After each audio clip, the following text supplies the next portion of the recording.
والسلام على سيد المرسلين وخاتم النبيين ورحمة للعالمين وشفيع المذنبين والمخاطب بطه وياسين أبي القاسم محمد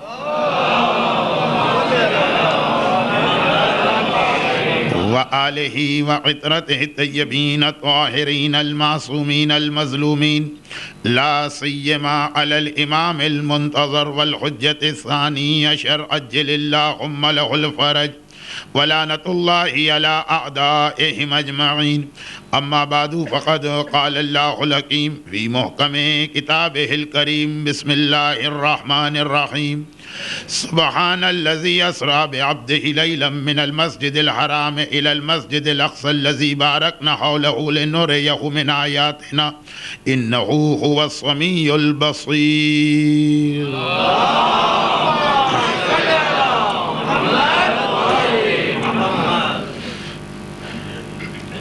روزانہ یہ یاد دلانا پڑتا ہے کہ آپ حضرات کم از کم میری مجلس میں اس انتظامی اعلان پہ توجہ نہ دیا کریں کہ تھوڑا تھوڑا آگے بڑھ جائیں. دراصل گزشتہ شب کی مجلس میں مجمع کچھ اتنا زیادہ تھا کہ منتظمین کرام بھی ذرا سے گھبرا گئے. وہ مجمع اس لیے نہیں تھا کہ میں پڑھ رہا ہوں. شب جمعہ تھی اور ایصال ثواب کی دو ایسی مجالس تھیں. درود بھیجے محمد والے محمد.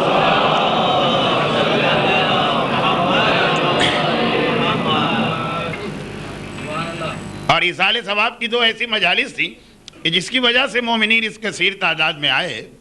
آج وہ پریشانی انتظامیہ کو بھی نہیں ہوگی تو آپ حضرات بھی مجھے میرے اس طبی مسئلے کی بنا پہ جس کا میں بار بار ذکر نہیں کرنا چاہتا ہوں باقی مجالس میں زحمت میں نہ ڈالیے گا.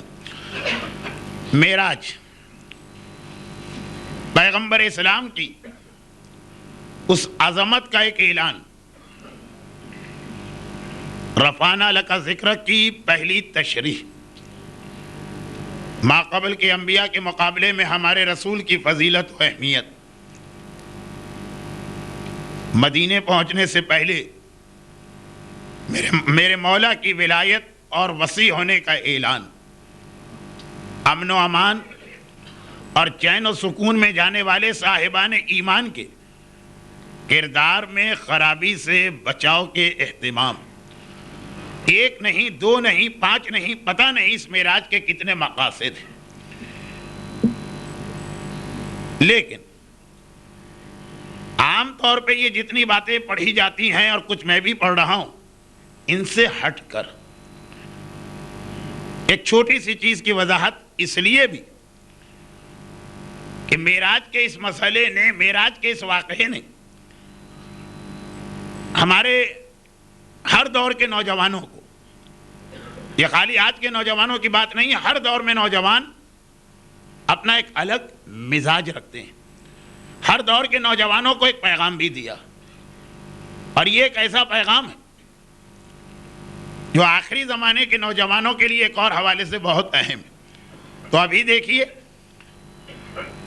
چوتھی مجلس ہے. دو مجلسیں تقریباً 1.5 گھنٹے کی آپ نے سنی. سفر معراج کا آغاز بھی نہ ہونے پایا لیکن پھر بھی میں اس ایک نقطے کی بھی وضاحت کروں گا. چاہے ایک دن اور یہ سفر معراج مؤخر ہو جائے، اگر وقت نہ رہا تو اسے اتنی ہی تیزی سے مکمل کیا جائے گا جتنی تیزی سے رسول اللہ نے خود معراج کی تھی. ہو سکتا ہے کہ آخری مجلس میں یہ سفر کا بیان آئے کہ رسول گئے اور آ گئے. ابھی یہ ایک اہم مسئلہ اس لیے ضروری کہ جیسے جیسے وقت گزر رہا ہے یہ چیز ایک سنگین مسئلہ بنے گی اور اس کا جواب معراج ہے. کل آپ نے معصوم کی وہ حدیث سماعت فرمائی تھی کہ جس میں اپنے جد کی جسمانی معراج پر معصوم نے اتنا زیادہ زور دیا تھا یا تاکید فرمائی تھی کہ ایسے آدمی کو اپنی شیعت کے دائرے سے خارج کر دیا. چاہے آج یہ مسئلہ آپ کو اتنا اہم نہ لگ رہا ہو، بلکہ کچھ لوگ یہ سمجھ رہے ہوں کہ آخر امام معصوم کو اتنے سخت الفاظ استعمال کرنے کی ضرورت کیا تھی. کہ وہ ہمارا شیعہ ہی نہیں ہے، لیکن تقریباً 1300 سال پہلے تک، 1300 سال تک، معراج کے ذکر سے لے کے تقریباً 70 سال پہلے تک، آخر ساری دنیا اسلام، معراج روحانی ہے، معراج خواب کے عالم میں ہوئی. ہمارے بچے اکثر ایک مشورہ مجھے دیتے ہیں کہ مولانا جب کبھی کوئی عدد مجلس میں آ جائے وہ اردو میں نہیں پڑھیے گا، انگریزی میں پڑھا کرے. ہماری سمجھ میں 89 79 59 کا فرق نہیں آتا، 69 79 89 تو سمجھ میں آ جاتا ہے، لیکن یہ 79 کیا اور 89 کیا یہ ہم نہیں سمجھ پاتے. جب کبھی رنگوں کا بیان آ جائے تو دھانی رنگ کیا ہوتا ہے اور عنابی رنگ کیا ہوتا ہے، کشمشی رنگ کیا ہوتا ہے، یہ سب کچھ سمجھ میں نہیں آتا. آپ میرون کلر پڑھیں، آپ ریڈ کلر پڑھیں، آپ انگلش میں پڑھیں تو سمجھ میں آتا. اور تیسری بات یہ ہے کہ زبان کو ذرا سمپل کریں. خواب سمجھ میں نہیں آتا ہے، ہم تو ٹیلی ویژن اور ڈش پہ سپنا کا لفظ سننے کے عادی ہیں، تو یہ لفظ پڑھا کریں. یہ بچے باقاعدہ، بچے تو بچے، اب تو بڑے بھی کہتے ہیں. لیکن کیا کروں، نہ میرا شوق ہے نہ میں اس کو جائز سمجھتا ہوں، اس لیے میں ڈش اینٹینا کے وہ چینل دیکھ ہی نہیں سکتا جس کے بعد میری مجلس اور اس کی زبان مجمع کی زبان کے مطابق ہو جائے. میں تو خواب ہی کہوں گا، سپنے کا لفظ تو میں نہیں استعمال کروں گا. معراج سپنے میں ہوئی تھی یا خواب میں ہوئی تھی؟ آخر 1300 سال تک عالم اسلام اس پہ اتنا زور کیوں دیتا رہا کہ امام کو اپنے زمانے میں ہی اس فتنے کے دروازے کو بند کرنا پڑا؟ وجہ کیا تھی؟ وجہ ایک ایسا اصول ہے جو معراج کے حوالے سے سب سے واضح آج کے زمانے میں آیا، لیکن یہ شریعت کی ہر چیز میں چلتا. مسئلہ یہ کہ انسانوں کی علم کے اعتبار سے 3 قسمیں ہیں. پہلے 2 قسم کے لوگ دین اور شریعت کے لیے مسئلہ پیدا نہیں کرتے، زیادہ مسئلہ یہ تیسری قسم کے لوگ پیدا کرتے ہیں. پہلی قسم کے وہ لوگ ہیں جو صاحبان علم، انما یخشی اللہ من عبادہ العلماء، اللہ سے ڈرنے والے وہ یہی صاحبان علم ہیں. ان کے پاس علم ہے، ان کے لیے شریعت اور دین کا مسئلہ کوئی پریشانی پیدا نہیں کرتا. دوسرے وہ لوگ ہیں جو بیچارے بالکل ہی جاہل ہیں، ان کے لیے بھی زیادہ مسئلے پیدا نہیں ہوتے. یہ اللہ نے کہا مان لینا، یہ رسول نے کہا تسلیم کر لینا. تیسرا یہ ہے کہ وہ لوگ ہوتے ہیں کہ جن کے پاس نہ پورا علم ہے نہ پوری جہالت ہے، آدھا علم ہے، جسے غالباً اردو میں نیم حکیم اور نیم ملا والے فتوے میں بیان کیا گیا. ہاف نالج کتنی خطرناک ہے. زیادہ مسئلہ یہ لوگ پیدا کرتے ہیں. 2 باتیں شریعت کی سنی ہیں اور 2 باتیں سائنس کی سنی. آج سائنس کا زور ہے. 500 سال پہلے 2 باتیں شریعت کی سنی ہے، 2 باتیں فلسفے کی سنی. وہ فلسفے کا دور تھا. اب نہ ان کے پاس فلسفہ مکمل ہے نہ شریعت، نہ سائنس مکمل ہے نہ شریعت، اور دونوں نامکمل چیزوں کو جب ملاتے ہیں تو ایک عجیب سی کھچڑی ان کے ذہن میں پکتی، جس کے بعد ہر چیز پہ اعتراض شروع ہو جاتا.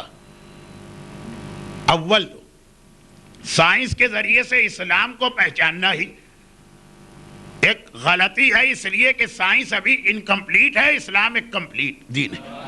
الیوم اکملت لکم دینکم. نامکمل چیز کے ذریعے سے مکمل چیز کو پہچانا ہی نہیں جا سکتا. اگر کبھی سائنس مکمل ہو گئی، جیسا ہے کہ ظہور امام کے بعد عقلیں بھی مکمل ہو جائیں گی، سارے علم بھی مکمل ہو جائیں گے، تب کی بات الگ. ابھی تو سائنس بھی نامکمل، فلسفہ بھی نامکمل. تو حماقت یہ کی جا رہی ہے کہ نامکمل چیز کی مدد سے جو مکمل چیز ہے اس کو پہچاننے کی کوشش کی جا رہی ہے. قدم قدم پہ آدمی ٹھوکریں کھا رہا. نہ داڑھی کا کوئی سائنسی فائدہ سمجھ میں آ رہا، نہ حجاب کا کوئی سائنسی فائدہ سمجھ میں آ رہا، نہ اسلامی طریقے سے ذبیح جانور کا کوئی فائدہ سمجھ میں آ رہا، نہ مرد کے لیے سونا پہننے کا کوئی سائنسی نقصان سمجھ میں آ رہا، نہ عبادتوں کی حکمت سمجھ میں آ رہی، نہ حرام چیزوں کے نقصانات سمجھ میں آ رہے ہیں۔ اب سوال یہ ہوتا ہے یہ کیوں کریں؟ جب کوئی فائدہ ہی سمجھ میں نہیں آیا داڑھی کا تو کیوں رکھیں؟ وہ انتظار کر رہے ہیں کہ جس دن سائنس کوئی ایسی بات کہے گی اس دن رکھیں گے، امام کہیں گے تو وہ نہیں۔ اب یہ جو ایک فکر ہے، میں بات کو اس لیے ذرا جلدی کر رہا ہوں ورنہ یہ بڑا چٹپٹا موضوع ہے کہ وہ معراج کے حوالے سے گفتگو کو آگے بڑھانا ہے۔ تو یہ معراج کی پوری حدیث ایک بہت واضح دلیل بن رہی ہے کہ اپنے زمانے کے علم پر بھروسہ کر کے شریعت کی مخالفت کرنے والا وہ ہمیشہ ٹھوکر کھاتا ہے اور نقصان اٹھاتا ہے، ہر اپنے زمانے کا علم۔ اسی لیے میں یہ کہہ چکا ہوں کہ میں آج کل کے نوجوانوں کی بات نہیں کر رہا ہوں، یہ ہر دور میں ایسے نوجوان گزرے جن کا ایک ہی جملہ رہا، یہ ہمارے مولوی ملا کنویں کے مینڈک ہے کی بات کر رہے ہیں، آج دنیا اتنی آگے نکل گئی ہے، یہ آج ہی نہیں کہہ رہے، 200 سال پہلے بھی یہی کہہ رہے تھے، 400 سال پہلے بھی یہ کہہ رہے تھے، 600 سال پہلے بھی یہ کہہ رہے تھے۔ اور دنیا کا طریقہ بڑا عجیب ہے، اپنے زمانے کی سائنس کے ذریعے سے دنیا مثلا پہلے تو ہمیں درخت پہ چڑھا دیتی ہے بہت اونچا، اور پھر سیڑھی کو لے کے رفو چکر ہو جاتی، اب ہم الٹے لٹکے ہوئے چڑھ تو گئے، اتر نہیں سکتے۔ یعنی ایک نظریہ بناتی ہے سائنس، بڑے شد و مت کے ساتھ اس پہ اصرار کرتی ہے، جب اس نظریے کی وجہ سے ہم نے اسلام میں تبدیلی کر دی کہ بھائی اپنے نوجوانوں کو مطمئن کرنے کے لیے مسئلہ شرعی بدل دو، ادھر ہم تبدیلی کر کے بیٹھے تھے، سائنس نے کہا سوری ہم سے غلطی ہو گئی، یہ نظریہ غلط تھا، وہ پرانا والا ہی صحیح تھا، اب ہم کیا کریں؟ دوبارہ اسلام کو گھما کے وہاں لے جائیں؟ سائنس کو تو کوئی شرم آتی ہی نہیں ہے، اپنے کسی بھی نظریے پہ ایک زمانے میں اتنا زور کہ جو اس کو نہ مانے وہ واجب القتل ہے، اگلے ہی منٹ کہہ دے غلطی ہو گئی ہے، نہیں وہ پرانی بات صحیح تھی۔ مگر کیا اسلام بھی اتنا ہی بے شرم ہے؟ نعوذ باللہ، ایک کھیل بن جائے گا اگر اسی طرح سے ہم ہر زمانے کی سائنس کے اعتبار سے چلے۔ مسئلہ خرق و التیام اصل میں یہ مسئلہ تھا جس کی وجہ سے 1300 سال تک عام مسلمان پیغمبر کی معراج کا انکار کرتے رہے، کیونکہ سائنس کہتی تھی کہ یہ دنیا جو ہے یہ بیچ میں ہے، ساتوں آسمان پیاز کے چھلکوں کی طرح سے ایک دوسرے کے اوپر اس طرح سے ریپنگ ہے، ایک دوسرے کے اوپر کور کیا ہے، ایک دوسرے پہ اس طریقے سے وہ چڑھے ہوئے کہ اگر کوئی ساتوں آسمانوں سے گزرنا چاہے، جیسے یہ دیواریں، آپ کو مین روڈ تک جانا ہے، یہ دیواریں ان کو توڑیے تب آپ باہر نکلیں گے، تو کہا کہ ساتوں آسمان کو توڑنا پڑے گا اور پھر واپس جوڑنا پڑے گا، اور آسمان کا ٹوٹنا اور جوڑنا یہ قیامت ہے۔ اس لیے کوئی آدمی اپنے اس فزیکل وجود کے ساتھ معراج پر جا ہی نہیں سکتا، یہ سائنس کہہ رہی ہے۔ آسمانوں کو توڑو تاکہ جانے کا راستہ بنے، اور پھر جوڑو تاکہ آسمان نظر آئے۔ اب بجائے اس کے کہ مسلمان یہ کہتے ہیں کہ سائنس ابھی غلطی کر رہی ہے، بعد میں یہ خود ہی صحیح بات کہے گی، تو ہمارے رسول کی معراج یہ ثابت ہے، مسلمانوں نے کہا سائنس صحیح کہہ رہی ہے، رسول غلط کہہ رہے ہوں گے، امام غلط کہہ رہے ہوں گے، چنانچہ انہوں نے کہا پیغمبر گئے ہی نہیں تھے، اسی بستر پہ لیٹے تھے، اور ایسے لوگوں کی گواہی بھی پھر لے کے آ گئے کہ اب ان کا نام میں لیتا ہوں تو مناسب نہیں ہے۔ کچھ ایسی قابل احترام خواتین ہیں جن کی شادی پیغمبر سے بعد میں ہو رہی ہے، وہ کہتے ہیں میں ساری رات رسول کے ساتھ تھی، رسول تو وہیں تھے۔ تو ابھی تو آپ کی شادی نہیں ہوئی، آپ رسول کے ساتھ کیسے تھی؟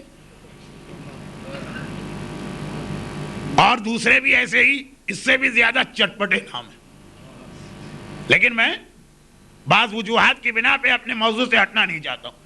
اب یہ گواہیاں بھی اس لیے بنائی گئی کہ سائنس جو ہے اسے صحیح ثابت کرنا۔ اب کیا ہوا؟ سائنس نے کہا سوری ہم سے غلطی ہو گئی، آسمان تو کوئی چیز ہی نہیں ہے، نان سینس ہے، وہ تو جہاں تک آپ کی نگاہ جاتی ہے اس کا نام آسمان ہے، 7 آسمان پیاز کے چھلکے انہیں توڑنا ان کا جوڑنا یہ نظریہ ہی غلط ہے. اب سارے مسلمانوں کو ہوش آیا کہ پیغمبر کی معراج جسمانی ثابت کرو. کل سائنس وہ کہہ رہی تھی اسلام کو تم نے کاٹ پیٹ کر ویسا بنایا, آج سائنس یہ کہہ رہی ہے تم واپس اسلام کو اس پہ لینے آ رہے ہو. یہ معراج کا واقعہ ایک پیغام بن رہا ہے. آپ کو یاد ہوگا کہ 100 سال پہلے مثلا سرکار شمس العلماء مولانا سبط حسن صاحب علی اللہ مقامہ معراج کے عنوان پہ کئی مجلسیں پڑھتے, اکثر پڑھتے تھے. اور ہمارے ممبر کی ایک بہت ہی مشہور شخصیت حکیم مرتضی حسین, ان کے بارے میں تو کہا جاتا ہے ساری زندگی معراج پہ پڑھا, اس انداز سے نہیں جس سے میں پڑھنے جا رہا ہوں. معراج جسمانی کو ثابت کرنے کیونکہ 70 سال پہلے بھی ایک اوٹ پٹانگ نظریہ تھا کہ آسمان پہ کوئی چیز ایتھر نام کی ہے, جو اس سے گزرے گا وہ جل کے ہلاک ہو جائے گا. تو رسول کیسے جا سکتے ہیں؟ 70 سال پہلے کی بات. ہمارے علماء دلیلیں بھی دیتے تھے اور ایک نظریہ بھی تھا کہ جب امام نے اتنی سختی سے کہہ دیا ہے نہ ہم سائنس کو مانیں گے, نہ فلسفے کو مانیں گے, ہم حکم امام کو مانیں گے. ہم امام کے پابند ہیں, ہم امام کے غلام ہیں. آج آپ کو یہ چیز عجیب نہیں لگ رہی ہے کیونکہ آپ کو وہ بحث ہی نہیں معلوم جو 1300 سال تک سائنسدانوں نے چھیڑ دی تھی اور اسلام کے مسئلے کو غلط ثابت کر رہے تھے. خلاصہ کیا نکلا؟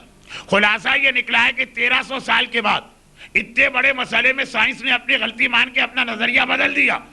تو یہ دلیل بن رہا ہے اس بات کی کیا ہے ہمارے نوجوانوں, اگر آج کوئی چیز شریعت اسلامی کی تمہارے ذہن کو اپیل نہیں کر رہی اس لیے کہ سائنس کچھ اور کہہ رہی ہے, اسلام کچھ اور کہہ رہا, تو سائنس کی بات کو اپنا عقیدہ نہ بنانا, وہ کل بدل سکتے ہیں. اسلام تمہارا عقیدہ ہے, وہ قیامت تک تبدیلی نہیں آ سکتی.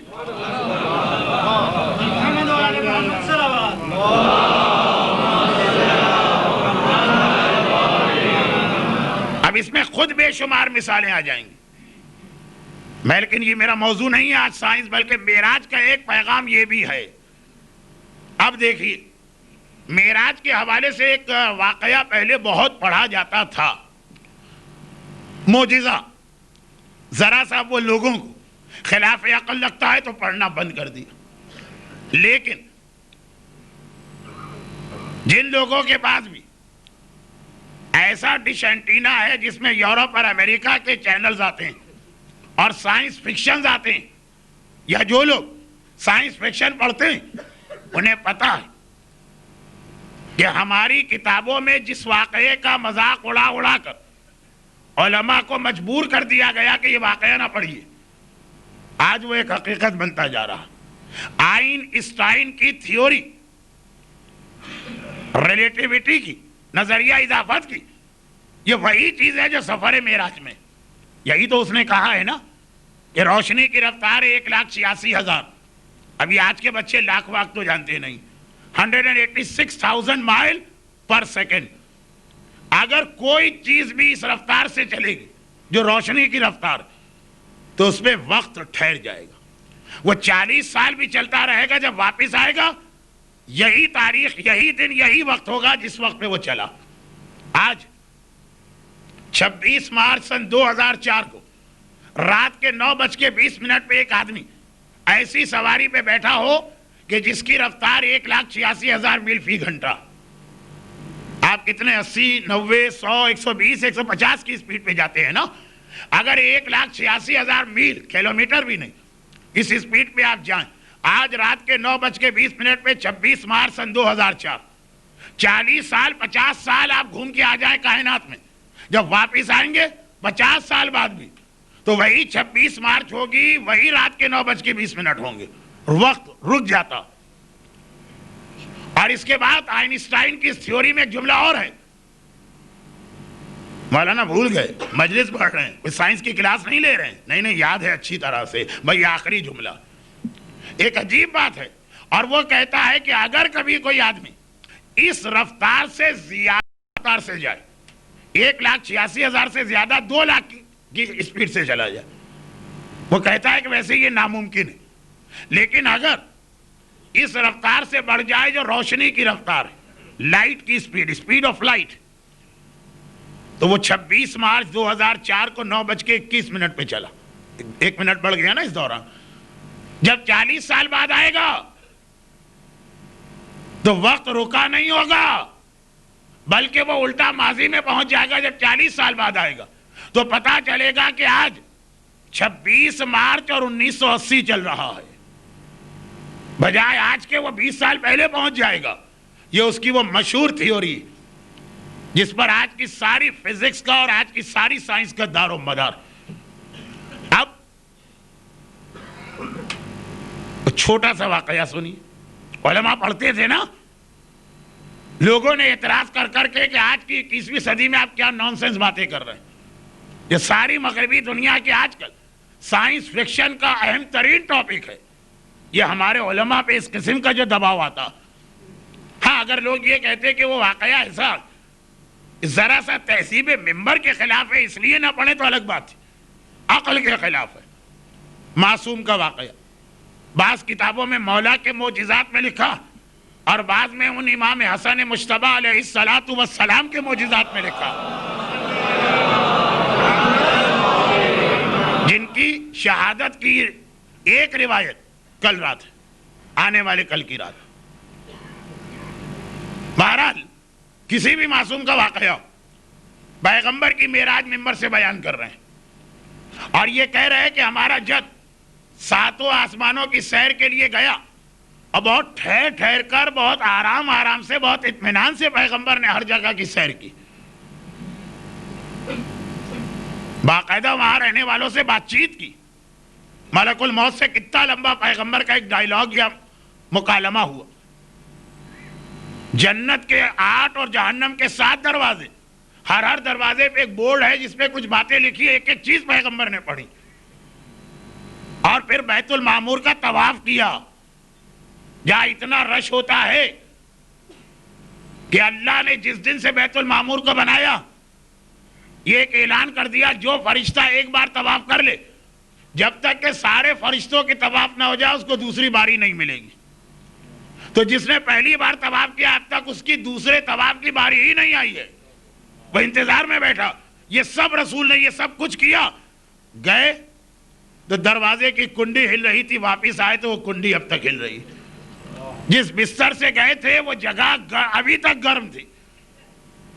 کسی نے لوٹے سے پانی ڈالنا شروع کیا تھا برتن میں، وہ پانی کی دھار ٹوٹنے بھی نہ پائی تھی کہ گئے سارے مشاہدات کی، آرام و اطمینان سے اللہ سے باتیں کی، واپس آ گئے. اب معصوم بیان کر رہے ہیں ممبر سے. ایک یہودی نے ہنس کے یا قیقاع لگا کے ایسا ہی کوئی جملہ کہا جو آج ہمارے اپنے بچے کہہ دیتے کہ واٹس نان سینس ٹاکنگ، کیسی خلاف عقل بات ہو رہی ہے، کیا یہ ممکن ہے؟ اور معصوم نے کہا اچھا جا تو خود آ کے کہے گا کہ ممکن ہے.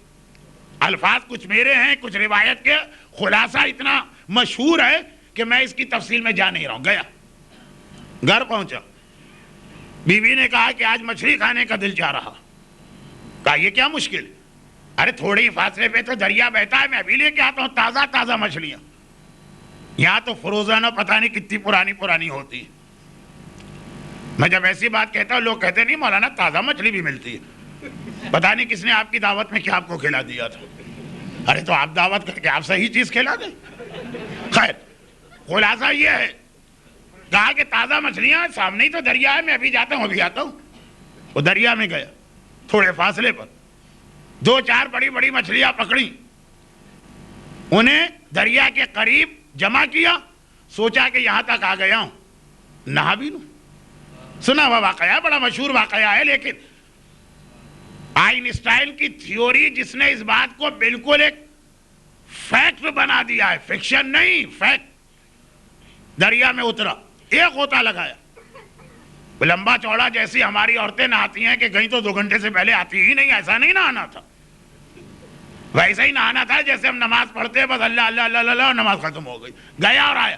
لیکن اب جو باہر آیا، جب گیا تو تھا، جب آیا تو تھی.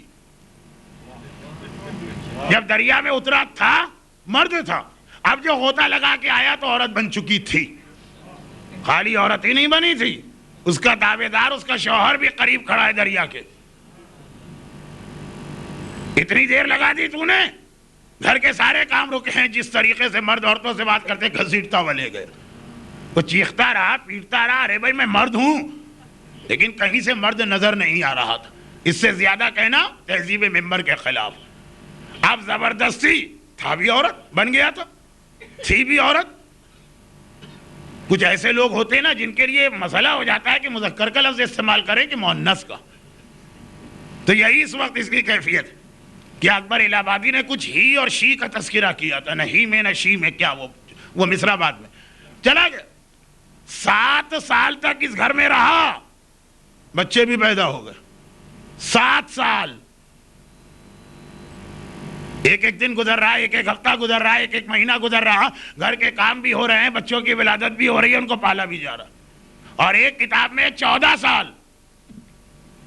اور ایک دن اس کے بعد 7 سال 14 سال اپنی قسمت پہ راضی ہے, واپس آئے کہ چلے آج نہانا. پرانے زمانے میں گھر میں نہانے کا انتظام کیا تھا؟ یہی ہوتا تھا, جائیے غوطہ لگائیے. آج بھی پاکستان کے اندر دیہاتوں میں اور ہندوستان کے اندر تو بہت زیادہ یہی ہے کہ جاتے ہیں اور دریا میں غوطہ لگا کے آتے ہیں. غوطہ لگانے اترا, غوطہ لگا کے نہیں, غوطہ لگانے اتری, غوطہ لگا کے باہر آئی تو پھر وہ تھا ہو چکا تھا. نہ صرف یہ کہ یہ دیکھا کہ میں وہی مرد بن چکا ہوں, بلکہ وہ مچھلیاں جو میں نے پکڑی تھی وہ اب تک تڑپ رہی ہیں, مری بھی نہیں ہیں. اور مچھلیاں اٹھا کے گھر آیا, وہی بیوی کھڑی ہے جس نے فرمائش کی تھی کہ آج مچھلی کا دل چاہ رہا ہے. کہہ رہی ہے کہ تم نے ذرا دیر کر دی, جلدی سے لاؤ, چولہا روشن ہے, میں مچھلیوں کو فرائی کر کے پکاتی ہوں. اب کہاں کی مچھلی, کہاں کی بیوی. ایک مرتبہ گھبرا کے گیا مسجد کوفہ میں, اور ابھی میرے مولا کا خطبہ بھی جاری ہے, اور ایک مرتبہ کہتا ہے کہ یا علی آپ نے سچ کہا, ہر چیز غلط ہو سکتی ہے, آپ کا کلام کبھی غلط نہیں ہو سکتا.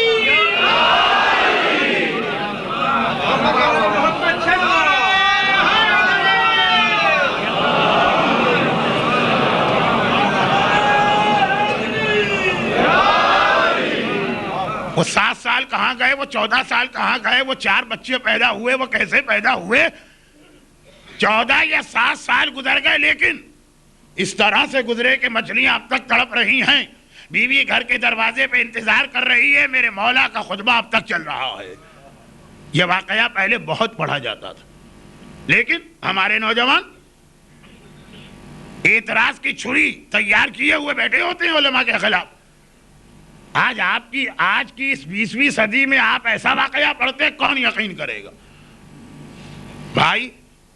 یا تو سائنس کا مکمل علم حاصل کرو, اور یا سائنس کا نام ہی نہ لو. آئنسٹائن کو یہ نظریہ پیش کیے ہوئے تقریباً 80 سال ہو چکے ہیں. باقاعدہ وہ کہتا ہے کہ 1,86,000 میل فی سیکنڈ کی رفتار کی سواری بناؤ, تم پر وقت رک جائے گا. جس وقت جاؤ گے 100 سال بعد بھی آؤ, وہی وقت ہوگا. جو روشنی کی رفتار سے چلے, روشنی کا ایک نام برق ہے, تو اگر کسی کے پاس برق والی سواری براق ہو, اس پہ وقت رک جاتا ہے, وہ جاتا ہے آتا ہے, یا کنڈی ہلتی رہے گی, وہ پانی کی دھار اسی طرح باقی رہے گی. غلطی ہماری ہے کہ ابھی ہمارے پاس براق ہے نہیں, برق ہے نہیں, اور اتنے بڑے بڑے اعتراض. تو معراج کا سفر آئنسٹائن کی تھیوری آف ریلیٹیوٹی کی 1400 سال پہلے سب سے بڑی دلیل بنا تھا. لیکن بجائے اس کے کہ ہم اس پر ریسرچ کر کے یہ تھیوری ہم پیش کرتے, اعتراض کر کے دشمنان اسلام کی بات کو کی تائید کرنے گئے, اور کسی اور نے یہ تھیوری پیش کر کے یہ ثابت کر دیا کہ اس کا مذہب صحیح, ہمارا غلط. یہ بھی آئنسٹائن کا جملہ تھا, جس کو بیان کرنے کا اس لیے موقع نہیں کہ میرا موضوع اسلام اور سائنس نہیں ہے. تو یہی روایتوں کے آغاز میں ہے کہ براق یہ سواری کا جانور ہے, جسے لے کے جبرائیل شب معراج پیغمبر کے پاس اس شان سے آ رہے ہیں کہ تھوڑے فاصلے پہ رک گئے, اور اس فرشتے کو بھیجا گیا جس نے عبدیت کی بات کہی. اللہ کے رسول نے عبد بننا قبول کیا, تو آیہ معراج میں بھی آ گیا سبحان الذی اسری بعبدہ. نماز کے تشہد میں آ گیا واشہد ان محمدً عبدہ. میرے مولا نے بھی کہا الہی کفا بھی عزن نکون لکا عبدا، میری عزت کے لیے یہ کافی ہے کہ میں تیرا عبد ہوں. اور کربلا کے میدان میں آواز آئی یا ایتھا النفس المطمئنہ فارجعی الی ربک راضیۃ مرضیہ فادخلی فی عبادی، میری عبدیت میں داخل ہو جاؤ. کربلا کا انعام کیا دے رہا ہے قرآن؟ اگرچہ یہ لفظ معصوم کے لیے توہین آمیز ہے، لیکن نعمت معصوم بھی اس کا شکر ادا کرتے. فادخلی عبادی، کربلا کے جہاد کی کامیابی یہ ہے کہ عبدیت کا عہدہ تجھے مل رہا ہے. بہت بڑی منزلت ہے عبدیت کی، ایک پورا عشرہ ہو سکتا. لیکن تھوڑا سا ہم آگے بڑھے. جب وہ فرشتہ ہٹا، کیونکہ پیغمبر نے زمین و آسمان کے خزانوں کی چابیاں ٹھکرا دی، لیکن عبد بن کے اس سے زیادہ مل گیا. تو اب جبرائیل براق کو لے کے آ گیا. جو میں نے جملہ شروع میں کہا تھا کہ تفصیلی گفتگو ہو تو 15-20 دن لگیں گے، کیونکہ مثلا یہاں پہ ایک ایسی بحث آتی، خالی اشارہ کرتا ہوں، تفصیل میں نہیں جاتا ہوں. چونکہ برادران اہل سنت کے ہاں شب معراج 27 رجب ہے. لوگ مفاتیح الجناح دیکھتے ہیں، رجب کے اعمال میں 27 کی شب کا تذکرہ آتا ہے، معراج کا اشارہ تک نہیں کہ آج کی رات عظیم رات ہے، شب معراج. کیوں؟ اس لیے کہ معراج کے کچھ ایسے اختلافات بھی ہیں جو اس عشرے میں نہیں آ رہے ہیں. کیا فائدہ؟ فی الحال وہ ہمارے کام کا مسئلہ نہیں ہے کہ معراج کس تاریخ کو ہوئی، رمضان، رجب، شعبان، ہجرت کے بعد ہوئی کہ ہجرت سے پہلے ہوئی، ایک بار ہوئی کہ کئی بار ہوئی، کہاں سے ہوئی؟ خانہ خدا سے، مسجد الحرام سے، ام ہانی کے گھر سے، خدیجہ طاہرہ کے گھر سے. لیکن یہ ساری بحثیں چھوڑ دیجیے، تفصیلی کبھی گفتگو ہوگی تو اس کا بھی اشارہ کیا جائے گا. جو مشہور معراج کا سفر ہے اس کی تفصیلات سن لیجیے. البتہ علامہ مجلسی نے یہ ساری بحث لکھنے کے بعد آخری جو جملہ کہا تھا وہ سنا دوں. فرماتے ہیں کہ میرا نظریہ یہ کہ سفر معراج ایک بار نہیں بلکہ کئی بار یہ سفر ہوا. چنانچہ یہ جو روایتوں کے اختلاف ہیں یہ سب صحیح. کوئی معراج 27 رجب کو ہوئی تھی، کوئی معراج رمضان میں ہوئی تھی، کسی معراج میں اللہ کا رسول حضرت ام ہانی کے گھر سے گیا تھا، کسی معراج میں حضرت خدیجہ کے گھر سے. مثلا جو میری تقریر میں ایک اہم بات بنے گی کہ رسول اللہ کی ملاقات ملک الموت سے ہوئی. ایک روایت میں پہلے آسمان سے ہوئی، ایک میں ہے کہ چوتھے آسمان پر ہوئی. پہلے پہ ہوئی کہ چوتھے پر ہوئی، اس کا بھی یہ جواب ہے کہ معراج کے کئی سفر تھے. تو یہ صرف اشارہ بھی میں نے اس لیے کیا. یہ حکیم مرتضی حسین صاحب جیسے عظیم خدمت گزاران صف ازا کی مجلس سننے والے میری کسی بات پہ کہہ سکتے ہم نے اس سے پہلے کچھ اور سنا تھا، تو وہ بھی صحیح سنا ہو. مثلا میں پڑھوں گا ملک الموت پہلے آسمان پر، آپ کہیں گے ہم نے سنا تھا چوتھے آسمان پر. خالی ایک بات میں کہہ دیتا ہوں تاکہ باقی بھی جتنے اعتراضات آتے رہیں وہ آپ کو اس کا جواب معلوم ہو جائے. براق ہے. اور جس سفر معراج کا میں ذکر کر رہا ہوں اس میں رسول اللہ اس رات کو حضرت ام ہانی کے گھر میں سو رہے تھے، مولائے کائنات کی بڑی بہن اور امام مظلوم کی وہ پھوپھی کہ 28 رجب کو مدینے سے نکلتے وقت سب سے آخر میں جناب ام سلمہ کو سلام کیا تھا، تو ان سے پہلے جناب ام ہانی کو سلام کیا تھا. کربلا کے واقعے تک زندہ تھیں ام ہانی، پیغمبر اسلام کی چچا زاد بہن. ان کا گھر بالکل خانہ کعبہ سے ملا ہوا تھا. خاندان بنی ہاشم خاندان کعبہ سے سب سے دور ہے، خانہ کعبہ سے سب سے دور رہتا. یہ پھر ایک بڑا عجیب سوال ہے. رسول اللہ جب مدینے گئے تو مدینہ پہلے سے آباد چلا آ رہا تھا. جب نیا آدمی کسی آباد شہر میں پہنچتا ہے تو آخری محلے میں جگہ ملتی ہے. پیغمبر محلہ بنی ہاشم عین مدینے کے بیچ میں بن گیا، اور مکہ مکرمہ جو بنایا ہی پیغمبر کے خاندان بنی ہاشم اور بنی اسماعیل نے تھا، اس میں تو رسول اللہ کا گھر خانہ کعبہ کے برابر ہونا چاہیے، وہ مکے کے آخری محلے میں تھا. اس کی بھی کوئی وجہ ہے، آج کا موضوع نہیں.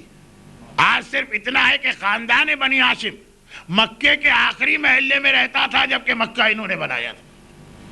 اچھا اب ایک بات یہ بھی ہے کہ جی مکہ بنایا تو تھا لیکن انکساری میں سب سے آخر میں گئے. ارے جب مکہ بنا تھا وہاں کوئی آدمی ہی نہیں تھا, پہلا ہی گھر جو بنا خانہ کعبہ کے ساتھ بنا, وہ انکساری کہاں سے آ گئی؟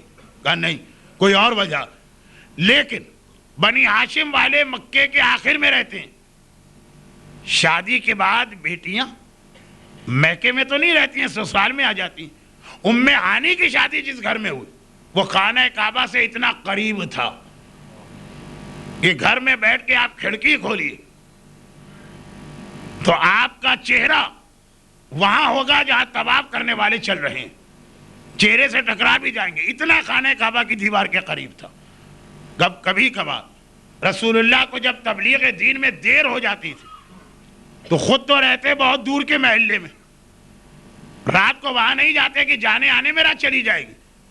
فطری بات ہے کہ آپ کسی کام سے بہت دور گئے, بہت رات ہو گئی, تو آپ نے کہا قریبی کون سا رشتہ دار دوست ہے یہیں ٹھہر جاؤ. ام ہانی کے گھر میں آرام کرتے تھے. جس رات کو سفر معراج ہوا, جو معراج کا سفر میں پڑھ رہا ہوں, رسول ام ہانی کے گھر میں. تفصیلات کو چھوڑ دوں یہ تو بہت لمبا سفر معراج ہو جائے گا. ایک بات, جبرائیل نے کہا اللہ کے رسول آج پروردگار عالم نے آپ کو اپنے پاس بلایا, اور یہ بھی ایک بہت بڑی فضیلت رسول ہے جو کل کی مجلس میں آئے گی, ورنہ آج پھر معراج کا سفر ایک ہی جگہ ٹھہرا نظر آئے گا. براق کو بھیجا, ملائکہ کی ایک جماعت آئی ہے, اس میں میکائیل و اسرافیل بھی شامل ہے. ملک الموت پہلے آسمان پہ بیٹھا, اس سے رسول جا کے ملاقات کریں گے اور آپ کے لیے کچھ پیغام لائیں گے.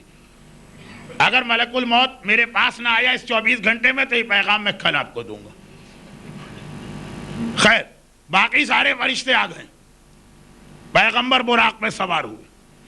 اب لوگوں کو اتنا معلوم ہے کہ پیغمبر کا سفر شروع ہوا, یہاں سے پیغمبر مسجد اقصی یعنی فلسطین یا بیت المقدس گئے اور وہاں سے آسمان پہ. نہیں, یہ پورا سفر نہیں ہے پیغمبر کا, خالی پہلے آسمان تک جاتے جاتے پیغمبر کئی جگہ رکتے ہوئے گئے اور کئی آنے والے زمانے کی باتیں بتاتے ہوئے گئے. ابھی ہجرت نہیں ہوئی, پہلی مجلس سے آ رہا ہے کہ معراج کا ایک مقصد ہجرت کی تیاری تھی. پیغمبر مکے سے چلے, جیسے ہی یہ سواری مکے کے پہاڑیوں سے آگے بڑھی, آج تو ساری پہاڑیاں کاٹ کوٹ کے برابر کر دی گئی, اور پہاڑیاں تو چھوڑیے, اب تو خیر بہت سے لوگ حج بھی کر چکے, عمرہ بھی کر چکے, اور حج اور عمرے کی فلمیں بھی دیکھ چکے ہیں. لیکن مجھے یاد ہے کہ جب حج اور عمرہ بہت کم ہوتا تھا, بہت پرانی بات نہیں ہے, آج سے 20 سال پہلے تک. لیکن جو حج و عمرہ نہیں کرتے تھے انہیں بھی ایک بات یاد تو تھی کہ حج میں اور عمرے میں 2 پہاڑیوں کے بیچ میں دوڑا جاتا. جب میں اپنے پہلے قافلے کو لے کے گیا 25-26 سال پہلے, مولانا وہ تو 2 پہاڑیوں پہ دوڑا جاتا, ہم نے کہا یہی 2 پہاڑیاں دوڑیے. آخر تک یقین نہیں آیا, سمجھے مولانا کوئی چیٹنگ یا فراڈ کر رہے ہیں, کوئی دور ہوگی پہاڑی یا وہاں کوئی زحمت ہوگی, انہوں نے کہا یہیں سے ٹرخا دو. جیسے پہلے زمانے میں لوگ ہندوستان سے حج کرنے آتے تھے, بمبئی تک جا کے وہیں سے واپس آ جاتے, حاجی بن جاتے تھے. شاید یہ کہیں جنگل بنگل صحرا وحرا میں ہے, مولانا نہیں جاتے ہیں. اچھا, ہمارے یہاں پاکستان میں وہ رواج اس وقت تھا ہی نہیں جو اب گلف میں پھیل گیا, پیکیج والا. ورنہ تو لوگ یہ سمجھتے کہ قافلے کا منتظم پیسے بچانا چاہتا. تو اس نے کہا جو جگہ نظر آئی, کہا یہ صفا مروہ. کیوں لوگ پہاڑی کا نام سن کے جاتے ہیں کہ پہاڑی ہے, اور ہندوستان کے لوگوں کے ذہن میں تو پہاڑیاں کا, پاکستان کے لوگوں کے ذہن میں اونچی اونچی پہاڑیوں کا تصور, وہاں پہاڑی تو نظر ہی نہیں آتی, ایک چھوٹا سا ٹیلا ہے. صفا مروہ تک لوگوں کو پہاڑی نظر نہیں آتی ہے. لیکن یہ 4000 سال پہلے, 1400 سال پہلے مکہ پہاڑیوں والا شہر تھا. نکلے رسول اللہ, کسی نے پیغمبر کو دائیں طرف سے آواز دی, یا رسول اللہ. اب پیغمبر اتنا خلق عظیم کا مالک, اپنے تو اپنے غیر, دوست تو دوست, دشمن جو بھی رسول کے پاس آ جائے عزت پائے. آج رسول اللہ سیدھے ہاتھ سے کوئی پکار رہا ہے یا سلام کر رہا ہے, جواب بھی نہیں دے رہے. سواری اور آگے بڑھی, اب الٹے ہاتھ سے کسی نے پکارا, بایاں ہاتھ لیفٹ ہینڈ، یہ بھی بچے نہیں سمجھتے، سمجھانا پڑتا. اسی انداز سے پکارا، پیغمبر جیسا صاحب خلق عظیم. اور یہ والی آیت تو بہت پہلے آ چکی تھی، معراج سے 10 سال پہلے، لیکن آج توجہ نہیں دے رہے اور آگے بڑھے. تو وہ منظر آیا کہ جس پہ تو رسول کو توجہ دینا ہی نہیں. بڑی خوبصورت عورت، 16 سنگار کیے ہوئے، ناچتی گاتی مٹکتی ہوئی پیغمبر کے سامنے آ گئے اور پیغمبر سے بات کرنا چاہیے. نگاہیں نیچی کر کے رسول آگے بڑھ گئے اور ایک بار ایک ایسے دھماکے کی آواز آئی کہ ہم اور آپ ہوتے تو ہمارے تو کلیجے یا سینے پھٹ جاتے. یہ قلب رسول ہے جو یہ ساری باتیں برداشت کرتا. قرآن یہی تو کہہ رہا ہے نا کہ اگر ہم اس قرآن کو کسی پہاڑ پہ نازل کرتے تو پہاڑ ٹکڑے ٹکڑے ہو جاتا. اور یہ قلب محمد ہے کہ 23 سال تک قرآن نازل ہوتا رہا. البتہ یہ ہمارا عقیدہ ہے، دوسرے تو اس قلب محمد کا بائی پاس کرتے رہتے. اچھا، اب ایسی آواز آئی کہ ہم اور آپ سنتے تو مر جاتے، لیکن پیغمبر پہ اثر نہ ہوا. لیکن اندازہ تو ہوا کہ کتنی ہیبت ناک آواز، خوفناک آواز. کہ ایک بار پیغمبر کی سواری رکنے لگی. یہ آسمان میں چل رہی، ہوائی جہاز نہیں رکتا ہے، ہیلی کاپٹر رک جاتا، براق رکنے لگا. اچھا، اب اس پورے سفر معراج میں ایک بہت بڑی پریشانی کی چیز علماء کے لیے یہ کہ ہر بار رسول اللہ سوال کرتے ہیں کہ یہ کیا جگہ. کیا رسول کو نہیں معلوم؟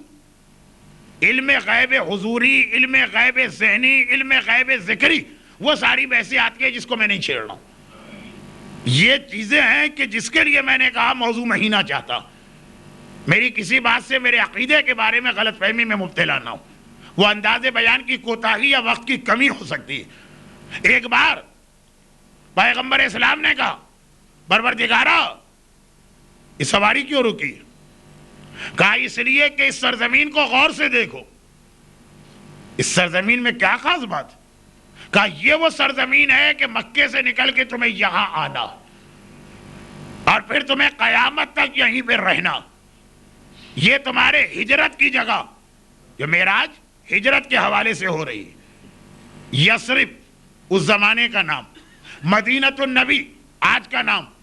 سب سے پہلے سفر معراج میں رسول کو مدینے میں لے جایا گیا اور سب سے آخر میں بھی، یعنی ابھی دنیا کا دورہ کریں گے، پھر واپس مدینے آئیں گے اور یہاں سے آسمان پہ جائیں گے. معراج میں بھی رسول مدینے سے آسمان میں گئے اور 28 سفر کو بھی پیغمبر اسی مدینے سے عالم بالا یا پروردگار کی بارگاہ میں حاضر ہو. جب بات چیت شروع ہو گئی، یہ کون سی جگہ؟ کہا حبیب دیکھ لو، یہیں پہ تمہیں اور تمہارے ساتھیوں کو ہجرت کر کے آنا. پیغمبر نے کہا خدا بندہ وہ پکارنے والا کون تھا جس نے پکارا تھا اور میرا دل ہی نہ چاہا اس کی بات سننے کا.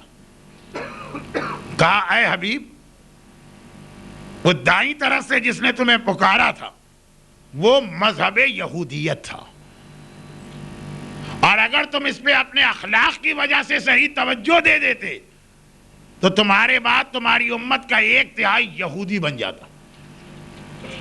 اور اس کے بعد بائیں طرف سے جس نے پکارا تھا وہ کرسچینٹی یا عیسائیت تھی. اگر خالی تم خوش اخلاقی کے مظاہرے میں اس پہ توجہ دے دیتے تمہاری امت کا 1/3 عیسائی بن جاتا. اور وہ آگے جو ایک عورت آئی تھی 16 سنگار کیے ہوئے، وہ یہ دنیا تھی جو عورت بن کے آتی ہے اور لوگوں کو بہکاتی. میرے مولا کے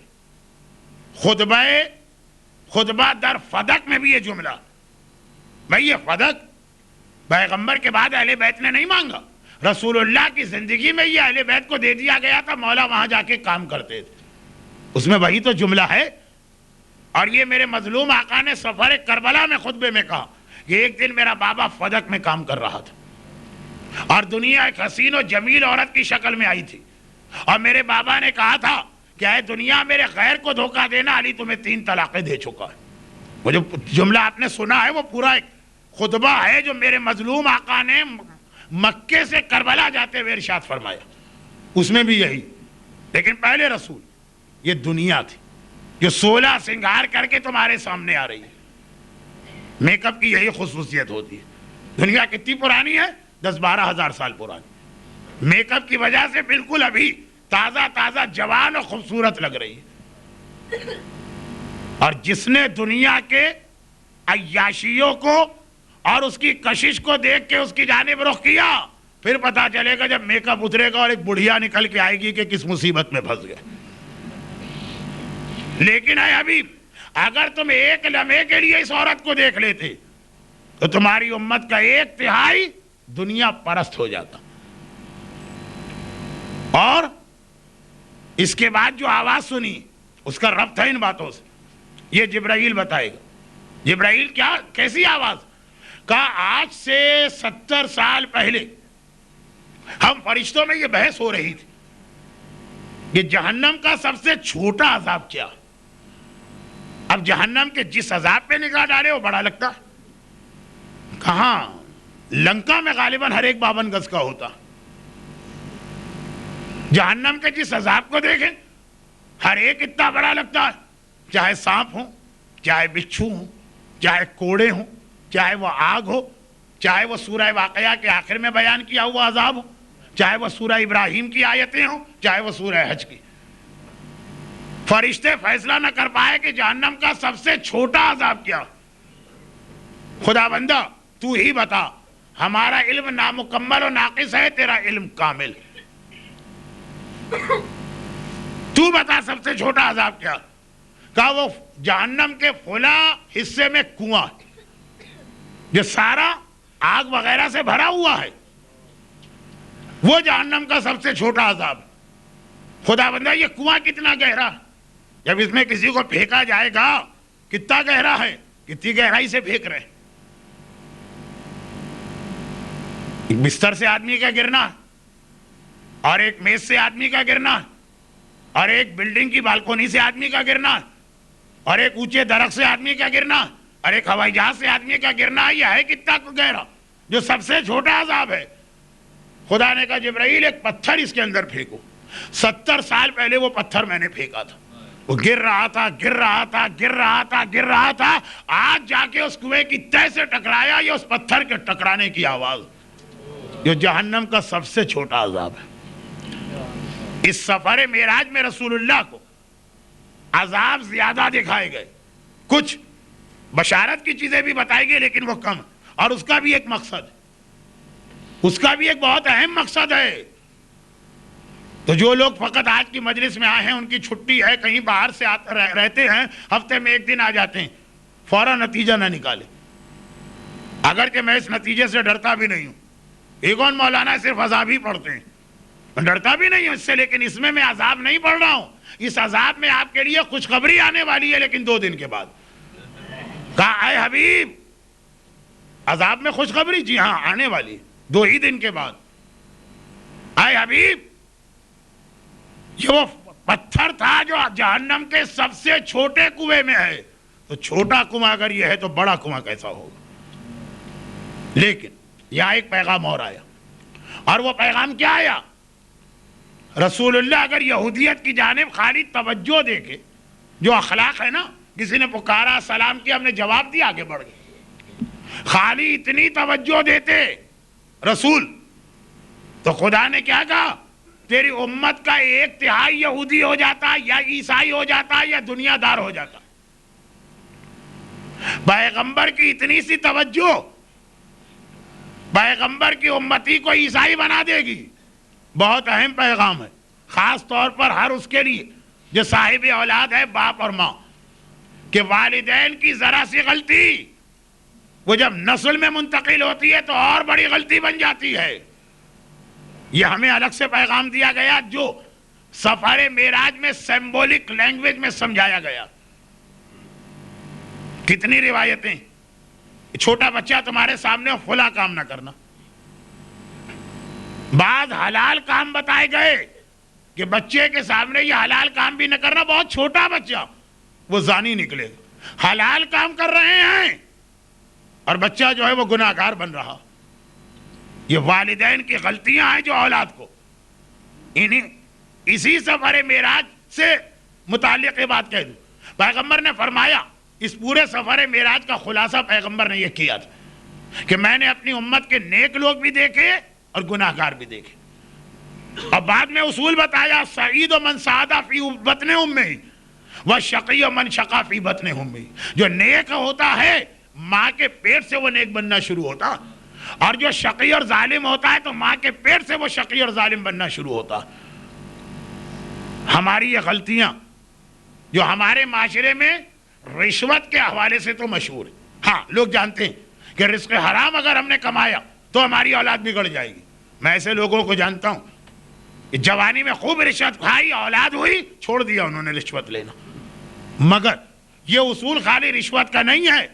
باپ کا داڑھی منڈوانا, ماں کا بے حجاب گھر سے نکلنا, والدین کا بغیر کسی روک ٹوک کے فلمیں اور گانے سننا جو حرام والے ہیں, نمازیں قضا کرنا, واجبات کا مذاق اڑانا, یہ اولاد کو شقی اور ظالم بناتی ہے. اور یہ پیغام سفر معراج کے شروع میں سب سے پہلے یہی ملا کہ بڑوں کی بعض اوقات غلطی بھی نہ ہو, وہ چھوٹوں کی تباہی کا سامان ہوتا. اب یاد کیجئے وہ حدیث جو میں نے 2 سال پہلے پہلی رمضان کی مجلس میں یہاں پڑھی تھی. اب خدا معلوم کتنے سال بعد میں رمضان میں یہاں ہوں, آنے والے تو کئی سال ممکن نہیں. ایک حدیث پڑھی تھی, یہودیوں نے مدینے پہنچ کے پوچھا تھا کہ روزے 30 دن کیوں رکھے جاتے ہیں؟ کہا آدم نے جو پھل کھایا وہ 30 دن ان کے پیٹ میں رہا, تو ان کی اولاد کی طہارت کے لیے 30 دن ہر سال میں لازم ہوگا. آدم نے گناہ بھی نہیں کیا تھا, ترک اولا کیا تھا. بڑوں کی ذرا سی غلطی جو گناہ بھی نہ ہو اولاد کے اندر اتنی خرابیاں پیدا کر دیتی ہے. سفر معراج کا پہلا پیغام. لیکن اس طرح کا سفر معراج کو تو 1,86,000 سال ہی چاہیے ہوں گے. ذرا سا رفتار بڑھا دوں. اب اس کے بعد یہ سواری برادران اہل سنت کی روایت کے مطابق تو مکے سے سیدھی بیت المقدس گئی تھی. ہمارے ہاں روایت ہے پہلے مدینے میں رکی. پیغمبر اترے نہیں, براق زمین پہ نہیں آیا, پیغمبر نے مدینے کو دیکھا. اور اس سفر معراج سے واپسی پہ مسلمانوں کو سب بتایا تھا کہ تمہیں ہجرت کے لیے جس جگہ بھیجا جا رہا ہے یہ اس کی خوبیاں آنکھ سے دیکھ کے آئے تھے. پیغمبر آنکھ سے کیوں دیکھ کے آئے تھے اس کی وجہ پہلی مجلس میں آ چکی. اب یہ سواری بڑھی اور ایک مرتبہ ایک پہاڑ کے قریب روکی گئی. یہ کون سا پہاڑ ہے؟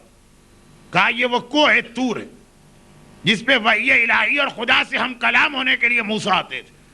شاید ایک پیغام یہ تھا کہ موسیٰ اپنی تمام تر عظمت کے باوجود بھئی یہیں تک پہنچ پاتے تھے تو خدا سے کلام ہوتا تھا. اور اے محمد تمہیں قاب قوسین کی منزل میں لے جایا جا رہا ہے. اس سفر معراج میں پیغمبر کی فضیلت دیگر انبیاء پہ بار بار ثابت کی گئی ہے. چنانچہ ابھی بیت المقدس کی وہ نماز جماعت اس کا ذکر بھی ہوگا, شاید آج ہو شاید کل. اب سواری آگے بڑھی, ایک بار پھر یہ سواری روکی گئی. یہ کون سی جگہ ہے؟ کہا یہ بیت اللحم ہے. آج کل میڈل ایسٹ کے حالات کی وجہ سے اس کا نام اخبارات میں بھی آتا. یہ وہ جگہ ہے جہاں حضرت عیسیٰ کی ولادت ہوئی تھی. وہ عظمت عیسیٰ تھی کہ پیدا ہوتے ہی گہوارے میں کلام کیا. اور یہ عظمت محمد ہوگی کہ جہاں اللہ اور محمد کے علاوہ کوئی نہ ہوگا وہاں علی کے لہجے میں پروردگار کلام کر رہا ہوگا. اور پھر ایک مرتبہ بیت المقدس پہنچایا گیا. البتہ معصوم نے کہا یہ وہ مسجد اقصی نہیں ہے جس کا قرآن میں ذکر آیا, وہ تو 7ویں آسمان پر ہے, مگر یہاں رسول گئے.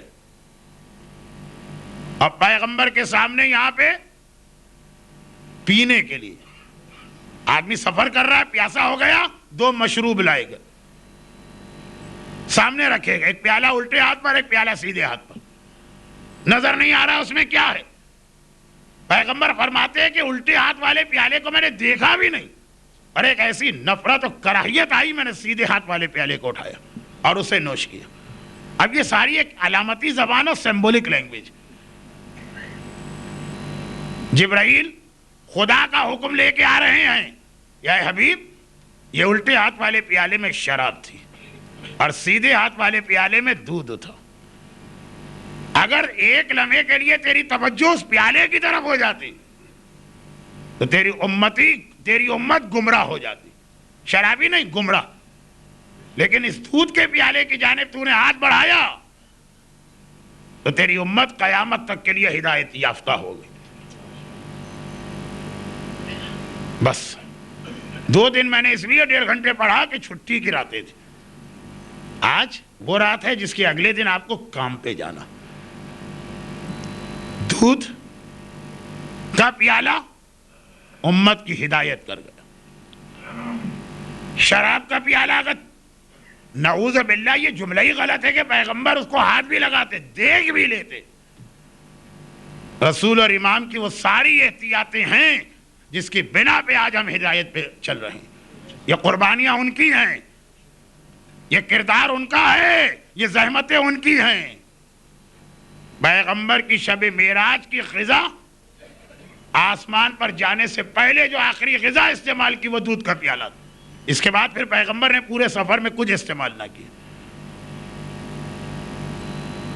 اور میرے مولا کی زندگی کی آخری غذا دودھ کا پیالہ تھا. وہ نبی ہے، یہ وسیع.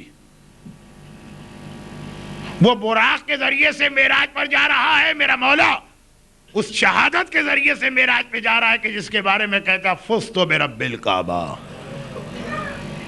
لیکن ایک اصول میں بن رہا کہ یہ کامیابی حلال غذا کے استعمال کرنے والے کو ملتی ہے. چاہے پیغمبر کی معراج ہو تو غذا دودھ، چاہے میرے مولا کا فزت برب الکعبہ. اور وہ یزید کا دربار ہے کہ جہاں شراب کا پیالہ، کل رات کے مسائل، وہ یزید کا دربار ہے جہاں شراب کا پیالہ نظر آ رہا، جسے معراج کی رات پیغمبر نے بغیر دیکھے کراہیت کے ساتھ ٹھکرا دیا. اور یہ وہ دودھ کا پیالہ یہ نبی نے معراج پہ جاتے وقت نوش فرمایا تو وسیع نے دنیا سے رخصت ہوتے وقت. لیکن یہ رحمت للعالمین نبی کا قسیم الجنت والنار وسیع ہے. اپنی آخری غذا بھی دودھ کا پیالہ بنانے سے انکار کر دیا. کلثوم بیٹی تم یہ غذا کے طور پہ دودھ کا پیالہ لائی ہو، میں نہیں استعمال کروں. بابا کیوں؟ کہا اتنا بتاؤ کہ پہلے ابن ملجم کو بھی تم نے یہی غذا دی ہے. آج کے مصائب کسی نے خواہش ظاہر کی ہے کہ مولانا اگرچہ شام غریبہ کو بہت تاریخ گزر گئی، لیکن آپ اپنے مرحوم استاد کے حوالے سے مصائب پڑھتے تھے تو آج یہ پڑھ دیجئے. اور میں نے کہا تھا دیکھوں گا خود بخود ربط بنا. میرا ارادہ نہیں تھا کہ تقریر اس دودھ کے پیالے پہ جا کے ختم ہوگی، لیکن ربط بن گئے. کلثوم بیٹی تیرا بابا اس وقت تک یہ غذا نوش نہیں کر سکتا جب تک کہ ابن ملجم کو بھی یہی غذا نہ دی جائے. اللہ اللہ، یہ نبی اور وسیع کا کردار ہے. مولا آپ ان لوگوں کے لیے دودھ بھجوا رہے ہیں کہ جن کی حالت یہ ہے کہ انسانیت شرما جائے. جب میرے آقا نے کہا تھا دیکھو یہ بچہ، اس سے تو تمہارا کوئی اختلاف نہیں ہے، اس کی ماں کا دودھ سوکھ چکا ہے، اسے پانی کے چند قطرے دے دو. بلکہ میرے مولا نے کہا اگر تم یہ ڈر رہے ہو کہ اصغر کے نام پہ پانی لے کے میں پی جاؤں گا تو میں بچے کو جلتی زمین پہ لٹا کے ہٹ جاتا ہوں، آؤ اپنے ہاتھ سے پانی پلا دو. ان ظالموں کو میرے مولا نے وقت شہادت دودھ کا پیالہ بھجوایا، پانی کا قطرہ تو نہ ملا. 3 بھال کا وہ تیر اصغر کا مقدر بنا. ایک سرے سے دوسرے سرے تک اصغر کا گلا چھد گیا. اصغر پیاسا دنیا سے گیا. اب عزادارو یہ بتاؤ، وہ رسول کی معراج تھی، آسمان پہ گئے تھے. یہ رسول کے فرزند سید الساجدین ہیں جو دنیا میں بیٹھ کے آسمان دکھا رہے ہیں. میرے استاد نے یہ روایت پڑھتے تھے، بس آگے بڑھتا ہوں میں. اصغر پیاسا دنیا سے گیا. اب ذرا یہ بتائیے کہ جس ماں کا 6 مہینے کا بچہ اس حالت پیاس میں دنیا سے جا رہا، اور زینب جیسی جس مہربان پھوپھی نے اپنے اصغر کو اس حالت میں دیکھا، جب ان کے سامنے پانی آیا ہوگا تو